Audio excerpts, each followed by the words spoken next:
Welcome, level uppers, to another live reaction time. I'm one of your co-hosts, Andrew Midori, alongside the classy douchebag, Michael McLaughlin. McLaughlin. McLaughlin, dude. Oh my God, growing up, that's all I got. You know what's crazy that I just remembered? Remember when you were having a baby and you wanted me to sign the birth certificate and write the name on it, and I spelled it wrong? Oh my God, I was able to dude, fix it, that was the but worst in the freaking world. He spelled my daughter's birth certificate name wrong on her birth certificate because he has better handwriting than me. I Because was I, able to rectify it for the most part, though. It's all good. you're the worst. I She's still completely forgot Danielle Gray. all It's all about good. that.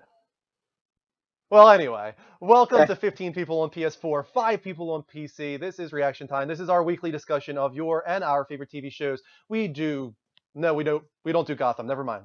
no, we That's don't. gone. They screwed that one over. They're like, that show Yeah. sucks. We're done with They Gotham. they But we gave up on do that. We Arrow. do Arrow. We do Flash. We're doing the Daredevil. We're going to be doing Game of Thrones tonight and a bunch of other ones we enjoy. Yeah, definitely. Tonight is Game of Thrones, of course, season 5, episode 3. I have no idea what the name of it was. Do you have any idea, Mike? Something about the Sparrow. Oh, yes, you're right. High Sparrow. Hi, Sparrow. High Sparrow, which is something completely new to the show, I feel, the Sparrows, but we'll get to Yes. that in a little while. Why don't you get us started, Mike? What happens at the very beginning of this episode? If I remember right, it starts out with a little glimpse inside the House of Black and White, something we never got to see last episode or ever before so far. So this is kind of interesting. It was very dull and drab, and I wasn't really sure where we were at the very beginning. Yeah, I was the same way. They got right into it with Arya. The black. Yeah. Is it actually called the House of Black and White, or is that just You what know we're calling what? it? I'm calling it that. I've seen it called that, but I don't know if that's the official name. But I'm going with it. It works. I'm down with it. It reminds me of I'm Lost. down with it. It's kind of like that like very Right, old right. looking tower with the black and white. I feel like we're watching Lost now. Yeah, I have no problem with it, but it's cool because you got to see the inside. But it was very weird. It was not all what I was expecting. Going back 2 seasons, and even at the beginning of this season. Last episode I sensed that there was a little bit more to it than I anticipated. But 2 seasons ago I was like, all right, great. She's gonna go into this place and she's gonna get training. She's gonna be able to like morph her face like a freaking chameleon and stab people with needle. But she goes in there and all you see her doing is sweeping, and then there's this one dude just praying to this one statue. We're pretty And much in Karate Kid right now. right, and it's not Sweep even the that. fall. It's almost like a cult in a way. Yeah. It's almost scary and unsettling. Yeah, that was the weird thing is there was a guy that was like praying or something, and then the next thing you see him and he's dead, or at least he looks like Right. he's dead. He's like unconscious on the floor. So is the guy not eating? Like, how did the guy die, do you think? I have no idea. Maybe he just he was trying to achieve an enlightenment and was deemed not worthy and was I Yeah. have no idea. There's so many different ways it could have gone. But I have no idea what the deal is. At first, when it started, I was like, are they not allowed to talk? Is this like a complete silent cult? And like, because otherwise this is gonna be pretty boring if that's the case. But it does turn out like eventually you hear the one girl talk to Arya later on in the episode, or maybe at the beginning. I can't remember exactly, but she is looking at Arya later on like, you don't belong here. You haven't given your true self up yet. Well, that was a little bit later on because at Yeah. first she's like, talking. She's like, I want to, she's kind of getting annoyed with everything. She Mhm. almost throws down the broom at one point and walks over to the unknown guy. We obviously don't know his name anymore. Before we were calling him Jack and Haka? Hagar or whatever. But is that really Jack and Hagar? I thought he said that Jack and Hagar wasn't a person. So It's not really a person. It's I don't know, an idea, I guess. He's a Right. faceless man. He's a nameless man. That's kind of the point. Right. So the main nameless man, the one that we all recognize, she goes up to him and he's giving this guy a cup of water, and she's Ari's getting annoyed, and he just says a girl wants to serve herself. Sure. Not the Jack and not Jack and Hagar, and not the many faced God, I think is what they called him. Yeah, something so like that. it's- They yeah, serve so- one god, and that's what's kind of Right. interesting about this scene is remember Sirio? A lot of people have always wondered if Sirio from the first season is still dead or alive because he had like an off-screen death when he defends Arya, but he always Right. told her that there's one true god and it's the god of death. So, and Right. Jock and Haka, if we want to call him that, says Jack and pretty much the Hagar. same Jack, thing. do you call him Jack and Haka? I think I call him Jock and Haka. Yeah, Jock and Haka. All right. I have no idea what his name is. It Sounds like doesn't a really weird matter, I Indian guess. dude, I'm not even gonna lie. Jack- Either way, doesn't matter. But the question is, do we think potentially that Sirio is Jaqen? No. You don't think so? I mean, I don't know what to think anymore. This game does so many twists and turns. Personally, I feel like Sirio is actually done and gone. He kind of served his purpose. But I've been surprised by a bunch of things before, and I'm ready to get egg on my face about that. But I don't really think so. I think he's kind of gone out of it. It could have been just a little bit of foreshadowing, maybe even. Maybe, yeah. But yeah, it's just really weird. It's not at all in that area of what I was expecting. But it keeps going back and forth between that, and then it goes over like right from that because nothing really happens in that part. After he basically says, "You actually kind of told it already." The guy dies. Yeah. The guy who drank the water is the one that ends up dying. And he's rushed off into another room, and Arya is very curious, but she can't go in there. After that scene, we go to King's Landing. Yep. Cersei, the wedding actually. It's the wedding of Tommen and Marjorie. Yes. And it's really funny. She's in her, I guess, transport. I don't know what they call those. Cersei, yeah. Everybody's chanting for Marjorie, but no one gives a crap about Cersei at all. And she's not used to this, and she's obviously not happy about it either.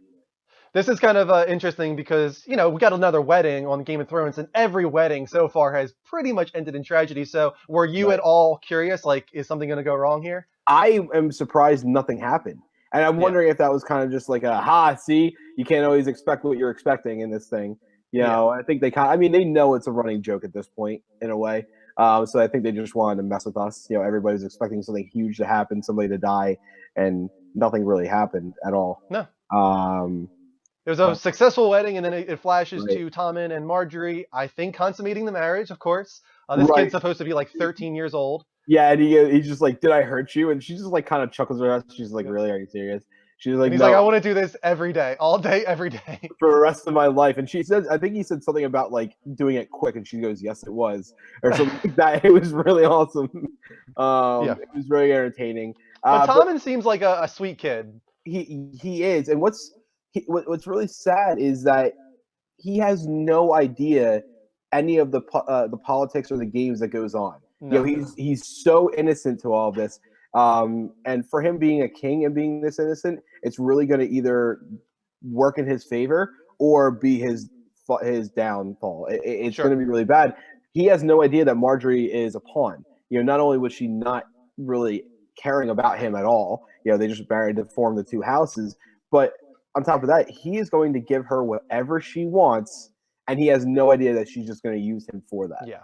The thing is, I don't know if that that he's so naive doesn't necessarily mean he will die or anything like that, but he's surely going to be manipulated, because Marjorie, in my opinion, is right up there with Cersei right now as one of the most manipulative characters on the show. The difference is I actually like Marjorie. I like her not sure why.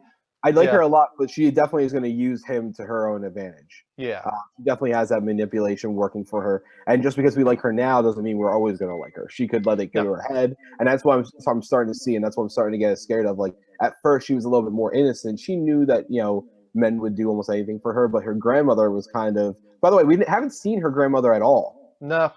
Not since last season, when you found out that she was the one who put the poison in the. Which I was very surprised that I thought we were going to see a lot more of her. But yeah, we haven't seen her at all. But she kind of like tells her, do whatever you can to get your way. So it's gonna be funny. I think. And it even says here, and the whole thing where he's just like, "Do you like the sale?" She's like, "I love the sale." Like, really, you love the sale? But the main point of the scene is that she was trying to manipulate Tommen already into making Cersei leave, kind of saying like she's never going to let you go. And the following scene goes right to that. Tommen already kind of pressuring her, like, "Do you want to be here in King's Landing? Why don't you go back to Castle Rock?" Castle Rock. Aren't you happier there? I just want you to be happy, is the way he pitches it. Yeah. And Cersei definitely is able to figure out that there's something going on with that. And that kind of leads right into the next scene where she goes and visits Marjorie. And it's very, very odd. Marjorie's in there kind of almost talking crap on her, recent husband, kind of making fun of him. But in a way, it's not anything that most women wouldn't do anyway. So it's nothing out of the ordinary. But Cersei comes in, and they're very spiteful. It's awesome how two-faced every bit of their conversation. Oh yeah, when they have conversations together, it's just so fake to the point where I'm like, at this point, like, why don't you just let it go. Like, you guys know exactly what's going on here. Like, neither of you is truthful. Neither of you is real, and you know it about each Right. other. So why don't you just cut the crap They and started be off real? pretty well, and it was really awesome. One of the first lines that was said, and I'm reading this in the outline I have, where Marjorie just snaps kind of almost at Cersei, and she goes, "I wish we had some wine for you. It's a bit early for in the day for us, though." Yeah. And it's just really, and then she goes, "What's the proper way to address you now, Queen Mother or Dowager Queen?" And it's really entertaining how snappy and at ease Marjorie feels now that they're already wed. Before she Yeah. had to kind of tiptoe a little bit. She could be, spiteful, but she had to be careful what she said. Now it doesn't matter at all. She can do whatever she wants. Jumping forward to the next kind of pivotal moment in this episode, we see Sansa and Littlefinger arriving at I can't remember the name of it exactly. It's a very disgusting area. It's where the Ironborn, or not the Ironborn, but where Bolton is held up with Ramsay, and And you you pretty much actually get the idea already that the Sansa is going to be wed off to right. Ramsay Bolton. Well, before that, you actually skipped ahead a little bit because we went to Winterfell, where Ramsay was talking to his father. Yeah, I'm Um, trying to join it all together a little bit because that's what's happening here okay. is you hear them. Bolton kind of implies to Ramsay that he's going to need to marry, and then you see Sansa right after that. So you piece it together immediately that what's going on here. And obviously Sansa is very reluctant to join the families together because Bolton is the one that stabbed Robb right in the heart. Yeah, right. And she's extremely upset, and to which Littlefinger tries to calm her and ease her, and basically says, "Listen, you kind of have no choice. But on top of that, think about it in a good way. What a better way to get revenge than to get close to those who hurt you." Yeah, and that's the Um, interesting part of this is what do you think? Do you think that the avenging is going to be on the half of the Boltons, or do we think that Littlefinger is trying to get revenge on the Lannisters, or at least trying to use Sansa to get revenge on the Lannisters and get oh, them out of the Littlefinger picture? doesn't give two craps about Sansa. He's not doing anything to You look don't out. think so? No, I really don't. I really don't. I think I think he's. he's the one person that potentially he could care about. Littlefinger is hard to read, and he's one of the best players in the game for sure. But he did love Catelyn so much, and Sansa is Catelyn's daughter, and is starting to look like Catelyn to the point where I wonder if she's the one weakness that he has. Right. Well, not only that, I was actually kind of debating: is she actually Ned Stark's daughter? Something I was thinking about all week is: are we going to find out that she was actually Littlefinger's daughter at some point? That would be kind of interesting. But really, I don't know if he really cares. I feel like he cares enough, but I feel like he cares about the end game result more than anything else. Sure, yeah. I have no, in my mind, I have no doubt that he would throw her under the bus. And Um, she's definitely another piece to be played right now, and for a good reason. He sees that through her he can get to the Boltons, and now that the Boltons aren't really in allegiance with the Lannisters anymore, now that Tywin is dead, he feels right. like he could use that to get the Lannisters through the Boltons. Right. So Littlefinger's definitely playing the game right now for sure. Absolutely. What happens after that? Let's jump forward a little bit. We go to Brienne and Pod. yeah, definitely another great character duo on this Right. season so far. But this A lot of is people have the been saying that this shortest. season isn't very exciting, but we do have a lot of great character moments. No, but what's great about in this episode is it was probably one of the shortest exchanges we've seen of Brienne so far this season, and actually probably of last season too. It was very quick. It was only maybe like 5 minutes, but it's probably the most pivotal. Up until Yeah. this point, she's always been kind of a jerk to Pod. Like I don't need you. You don't need to follow me. Go away. Been very blunt about it. And in conversation, she says, "Shouldn't you be a knight?" And she said, and this and that, and he's like, "I cannot. I'm trying. I have to learn to do this and that." And it kind of snapped, and he kind of says something in not in a mean way that makes her kind of rethink the way she's been Yeah. acting. She gets up, walks away, and she's like, "I'm sorry, I snap at you all the time." And he said, "Don't be." He's like, "That's how I learn." And he's very apologetic. And I think she's starting to see that, she's being a bitch for Yeah, a absolutely little no bit, yeah. reason. And this guy is a very kind-hearted guy, and he just means well. And ends up turning around and basically comes back and says that starting tomorrow, every morning for an hour, we will practice sword fighting or something like that. Yeah, because he's already a very loyal squire, and for that reason, he could really become a great knight. He's already shown bravery when he saved Tyrion. That was a great moment for that relationship the two of them had, and I'm hoping that this relationship between Brienne and Pod gets to that point as well because I love Pod. I think Pod's awesome.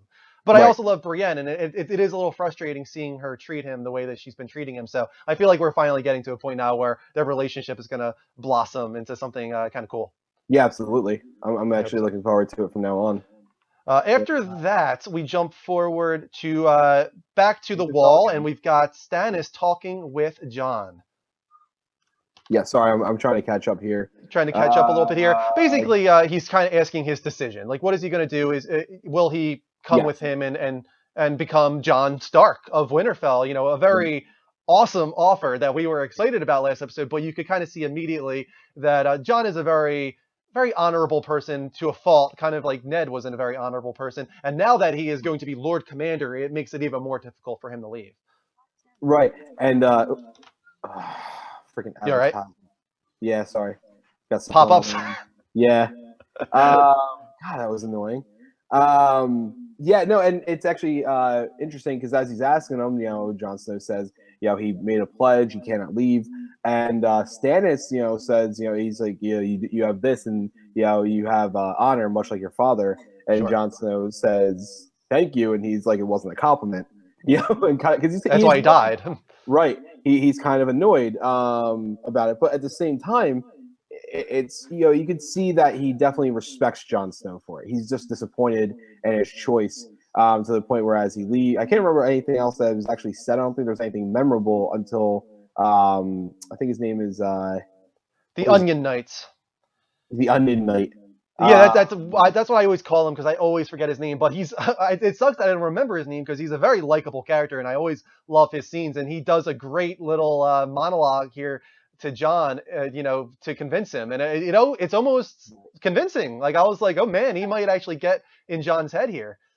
But what's actually interesting is about that whole exchange is he said he respects it, and he's talking about being careful. You have a lot of enemies under the hood, and they say he says about keeping it. Jon said, didn't you ever hear about keeping your enemies close? He said, did he say? I can't remember the exact words, but I think he said something along the lines of those men are probably dead or something like that. Yeah, I something clever. I don't remember exactly what he said to him, but it was clever. But it was clever and makes Jon think, and it kind of leads into the next part of that setting where they're in the mess hall and everybody's eating. And he calls a command of order, and he's going to list set off his command. So he. Oh wait! No, we did skip one moment here that I want to talk about with the Onion Knight because remember the Onion Knight tells the boy to recite the pledge. That they say at the wall, Okay. the sword in the darkness, I am the shield that defends the realms of men. And he's like, stop there. And he goes to Jon, he says, the shield that defends the realms of men. He's like, if you think about that, you'd be better off serving at, Winterfell because you're going to be saving a lot more men that way than you are here at the wall. I thought was a very convincing moment. Not only that, I think you actually brought up something that we need to talk about in the next scene. Because in that one, Jon, he hands out his commands, and he actually appoints Thorne to the position of First Ranger. Much to his surprise, he's like, "Oh, great, I'm going to be sent to latrine duty and whatever, something stupid." Which he actually sends one of his buddies to do. Instead, they all bust a joke, but then he ends up. The other guy, what is his name? Let's see if it says in here.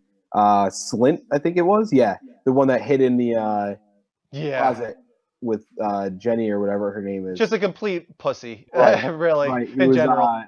Talking him down, and he basically points him to some ruins far off in a distant area. Basically the worst position ever, given to a person, and he basically refuses it over and over again. And this scene got really interesting because, not to my surprise, as he's fighting it, his friends, including Thorne, get up around him and kind of block him as Jon Snow goes, "Are you refusing my order?" And he says yes. And he starts to approach him.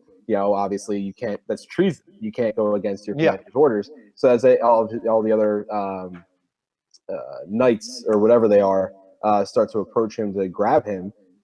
Thorne is in their way, and he's staring at him. He's staring at Jon Snow, and then for some reason he just moves aside and grins, like he doesn't care. It's not like he stood down because he was scared or anything like that. It was almost like I don't know if he kind of respects Jon for his position or what, but he just moved aside. I think that he does respect that John is obviously not holding grudges. He's Yeah, looking at Thorne as a very accomplished soldier, as somebody that's defended the wall for a long time, and he thought about that. He was, he was reasonable for sure, John, and that's not a surprise whatsoever to us. But maybe it was to Thorne. Maybe Thorne thought that he was going to hold a grudge and he was going to do this and do that, but he didn't. And I think that he did gain some respect there for sure.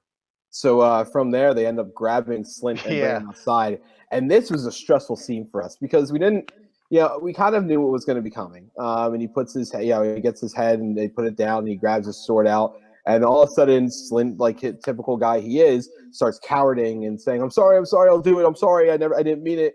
I didn't mean it. I was just, and he says, the quotable piece was, I'm afraid. I've always been afraid. yeah, And you can see John is considering this, and he hates being in this position. I think we were all, when we were watching in the room, we're just like, oh, what's he gonna do? Is he gonna I do this? know. And I was sitting there, and I even made a noise because I wasn't really sure.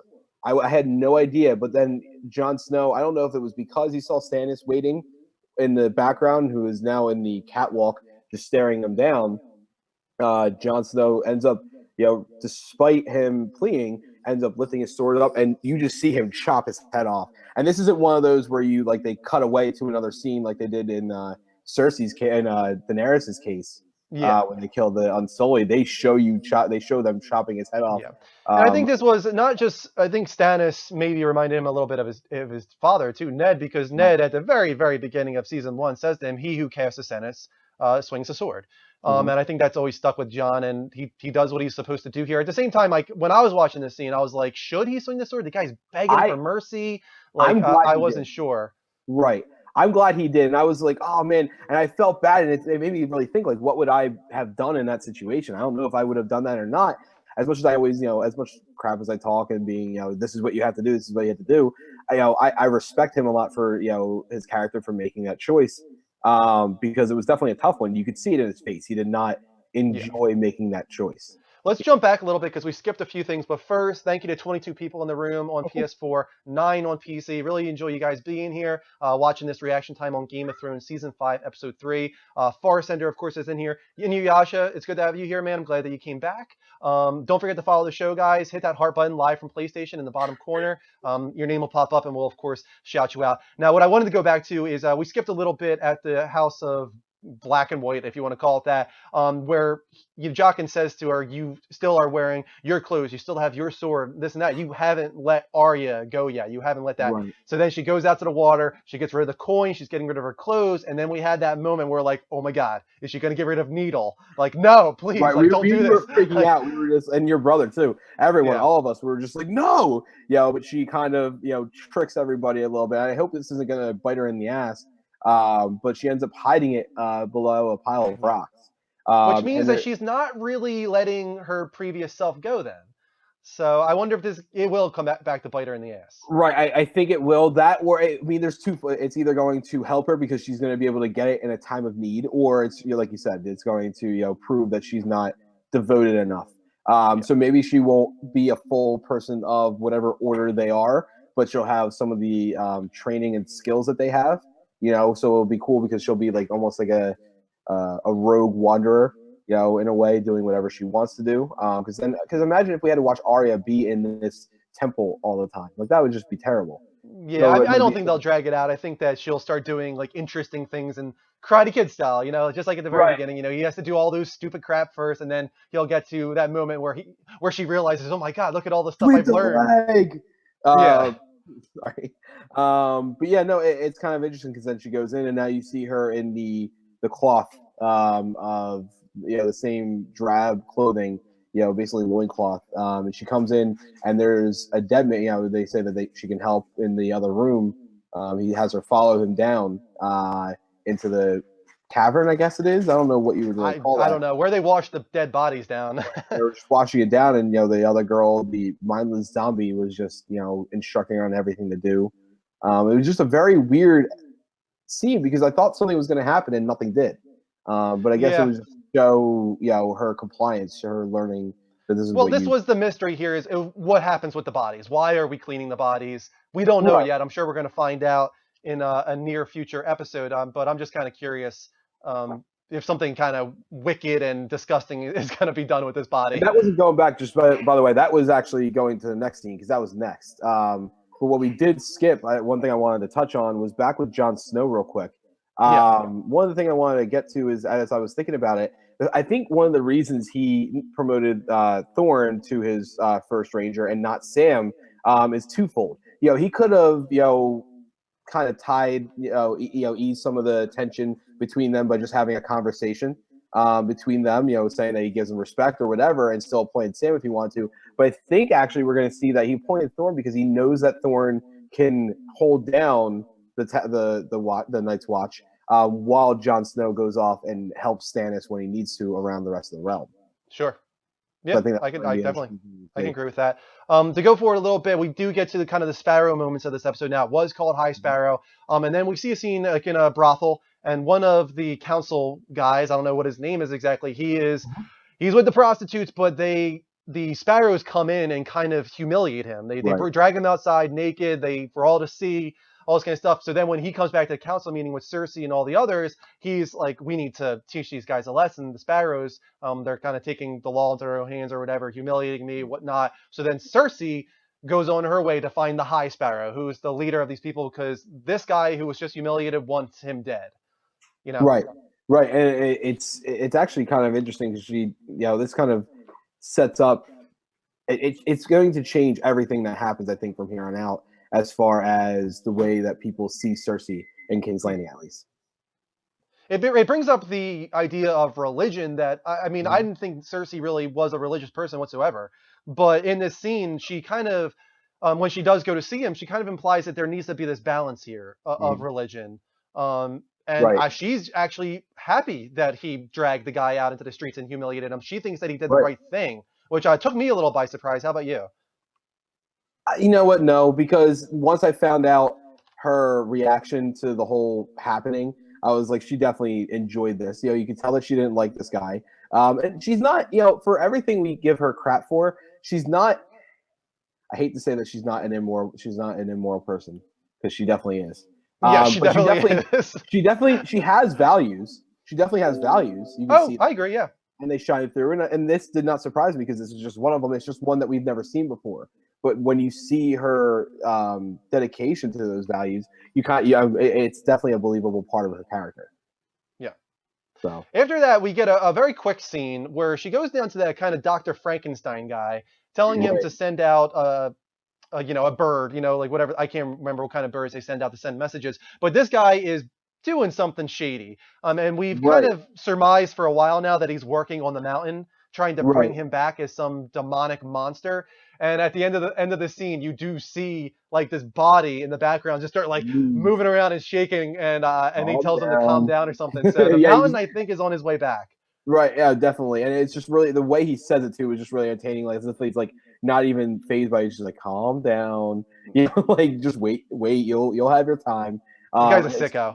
Oh, it's gonna be nuts. It's gonna be going back to Littlefinger and Sansa. We also see a little bit of Reek just kind of doing his thing, being a servant, looking at skin bodies, making us feel bad and all that kind of stuff. But we don't get enough from him to really talk about. But we do get to see Littlefinger talk with Ramsay a little bit. Ramsay, I don't know if he's putting on a show or whatnot. I hate this guy. He's one of my most hated characters on the show right now.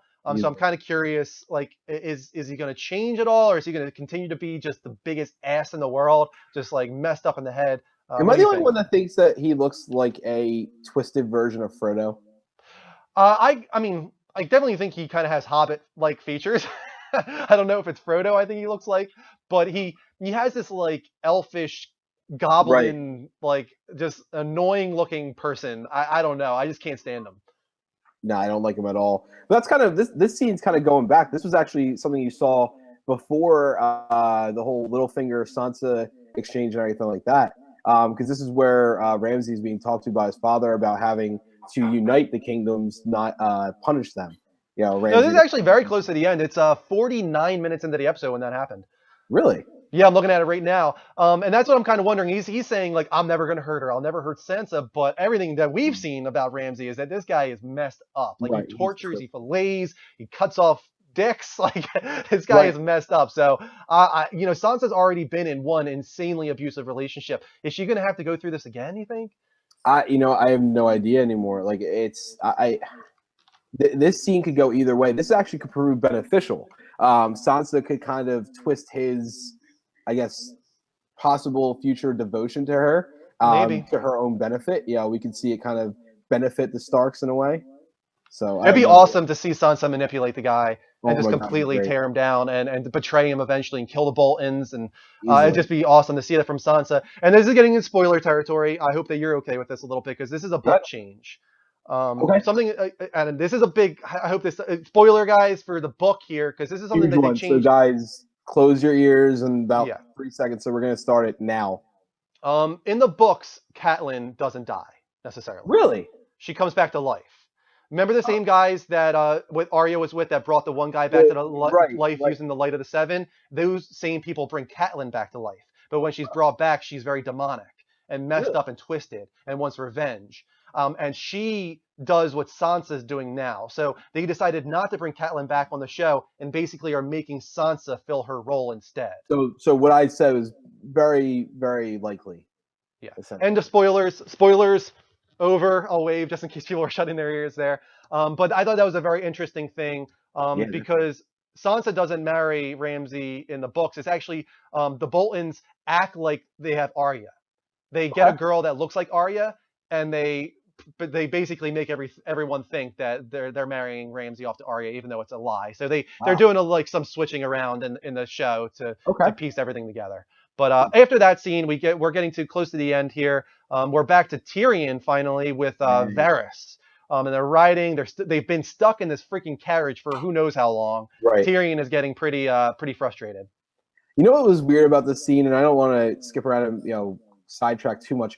There were people online that were saying they made the windows to look like something to do with destiny because they kind of look like the little sphere that Tyrion portrays. Do you actually think that might be true? No. No, I think probably just like coincidence. No, I just want to bring it up because it was absurd, and you people are dumb. But no, you're right. He's getting carriage sickness. What good am I going to be if to the new queen if I've lost my mind or something along those lines? So eventually he just makes his way out of the carriage or whatever it is, and they walk around, and they kind of see a red priestess chanting all over the place, and he's standing to Spider and anything like that. She's the actress from Wolverine and a few other movies recently. Yes. But it's interesting to see that the Lord of Light has spread far beyond just Melisandre. This is something that's all around. It's across the sea, the narrow sea. So this isn't just some like religion that's in one place and hasn't spread. This is definitely spreading. It's not just there. So I'm interested to find out more about the Lord of Light because it's one of the only like gods that we kind of have seen results from, we hear about the Light of the Seven, all these kind of things, but the Lord of Light has brought people back to life. Like we've seen actual things from the Lord of Light. So it's an interesting part of the show, a very supernatural part of the show. So. But then so Tyrion is up on these stairs talking to Spider, and he said something in mockery of the religion, and everybody hears him, and everybody in the crowd, including the priestess, just stare him down. And they get uncomfortable, and they're like, all right, this is our time to leave. We got to go. And I don't know if this is going to affect anything later on or if it was just kind of setting up for Tyrion's disbelief. I don't know. It's interesting because the girl was looking at Tyrion and more than just like you're talking bad about my religion way. Like she looked at him like she recognized him, and also like there was even more to it than that potentially. Right. And that's what I took it as. I don't know. It almost like she had abilities and like could read something about him that we don't know yet, but we're gonna find out. I don't know. There's just I got vibes from that scene. I don't know exactly what they were, but it does then go into the brothel, and Tyrion, it goes up to one of the prostitutes and is being smooth, talking to her, being funny, as he has to be because he's a dwarf. And he gets on her good side and convinces her pretty much to take him back. But when she grabs his arm, he suddenly has a change of heart and it's like, I can't do this, and I don't know why. And it was very weird. We weren't really sure what was going on there. Did he, suddenly think of what's her name, the Shay. Shay, the one that sold him out, or is he just not interested and realize this is not the type of person he wants to be anymore? It's twofold. I actually do hope it's the latter because it would kind of be interesting to see, almost like the change in personality of him a little bit. I like him as a character in general, but the whole, boozing and slutting it up around town, it's kind of one of those things where it's kind of getting annoying because you just want to see him be the better version of him, Sure. especially if he's going to, be, I'm hoping, the right hand man for the queen. But also at the same time, it would be a little disappointing to lose pretty much the only real comedic Entertainment, part yeah. of the show at this point, because there's not much else. Like, he's really the comic relief at this point. I don't think he would ever lose that part of his personality, just more so constantly seeing him in the brothel. Because think about it this way, half the time anymore when you see him drinking or seeing him in the brothel, unless he's having a conversation with Spider, it's not really that entertaining. It's just more so self-destructive. Yeah.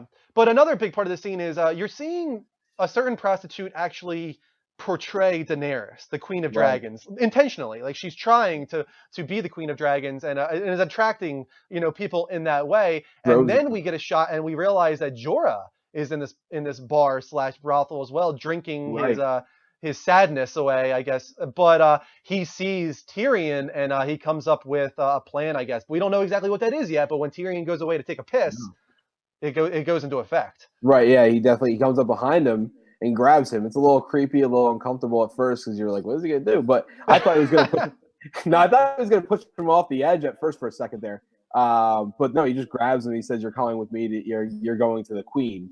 And in my opinion, I mean, it's supposed to set you up like, oh, he's gonna bring her to Cersei. But me and you had the conversation. He doesn't view that as the queen. He views Daenerys as a queen. So I feel like the show's kind of trying to set it up like the red herring of like, oh, you're going to see the queen, and oh, he did go see the queen, but not the one you're thinking of. Everybody's going to assume that it's Cersei. At the same time, like, I do think it could still go either way, because if he goes to Daenerys, he's trying to get on her good side, right? He's like, I brought you a Lannister. But then if he goes back to King's Landing, maybe he's trying to pardon his exile. I don't know. I do think he's going to Daenerys.